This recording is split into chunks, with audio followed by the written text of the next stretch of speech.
Everybody, this is a giant sequoia that I've grown from seed. I think there was a pack of 10 seeds that I received as a gift, of which only, well, I think a couple germinated, but only one of those actually survived. And as you can see, it's growing very well.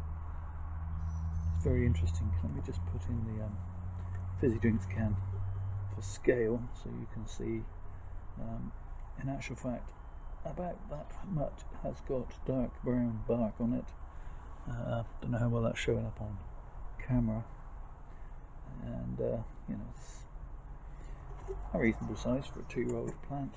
But all of this growth from here to here is this year's growth, and it's still green. And the bark is still green, and that's quite a lot of growth in 1 year for this little tree.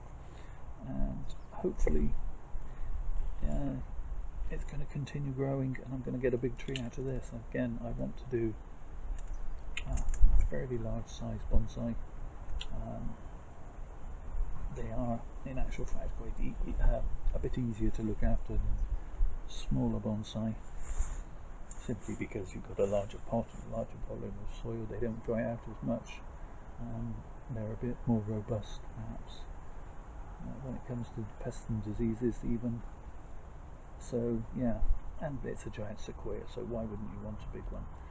I have some dorm redwoods. Again, they're going to grow into big trees. But yeah, it's not bad growth for 2 years. I think the roots are coming out at the bottom of the pot, so it's going to have to go into a bigger pot. Probably not a bonsai pot, probably go into a larger plant pot next year, or maybe a large seed tray.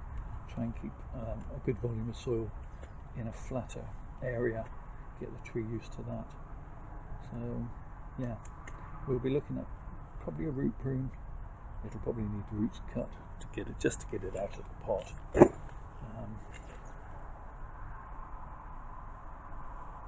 then we'll keep following it on for the next few years.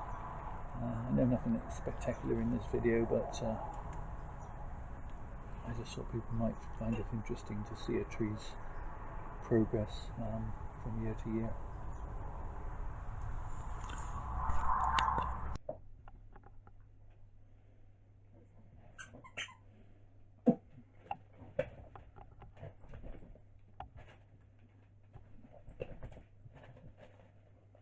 So just a short one this time, but thank you all for watching in these strange old times. Please do take care of yourselves. Stay safe.